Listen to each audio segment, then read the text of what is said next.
Salut tout le monde, on est à peu près à la moitié de la vidéo, il est temps de vous expliquer un petit peu ce que je fais.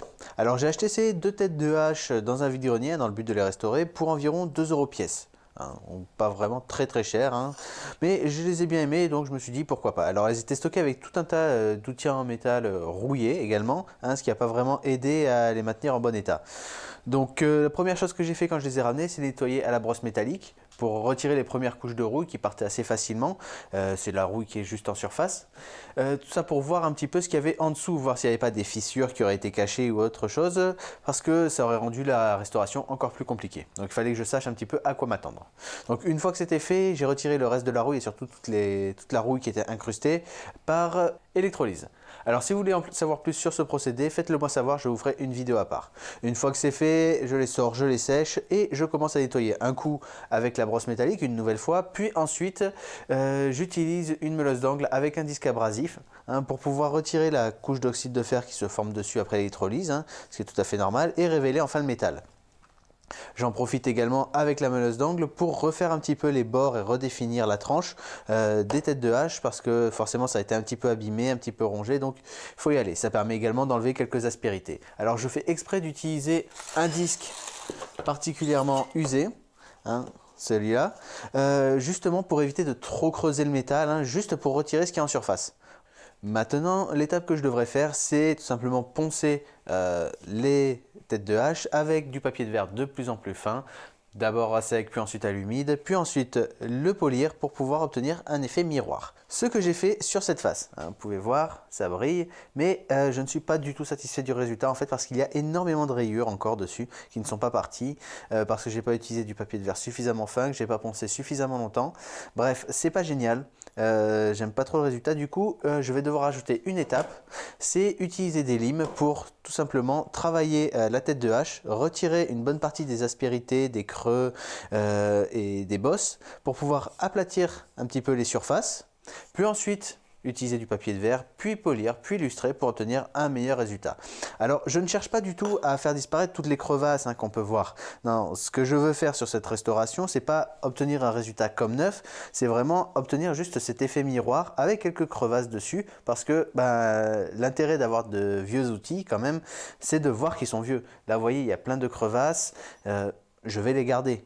Alors c'est sûr qu'avec la lime, je vais en retirer une partie, elles vont être moins profondes, mais j'aime bien quand même ce contraste entre la partie bien brillante et les parties un petit peu creuses, un petit peu abîmées, qui montrent que la hache, elle a vécu.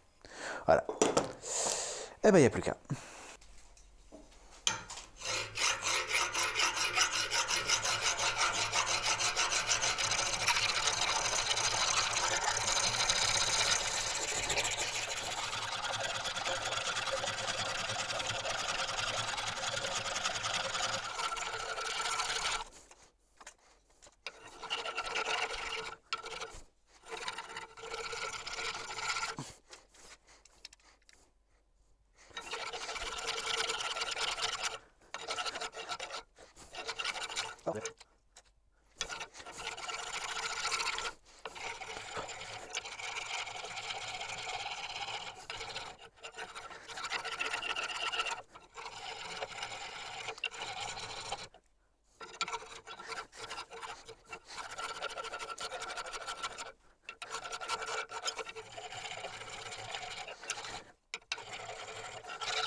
Et voilà, donc c'est tout pour cette première vidéo de restauration. Alors comme vous pouvez le voir, le résultat n'est pas parfait, hein, forcément.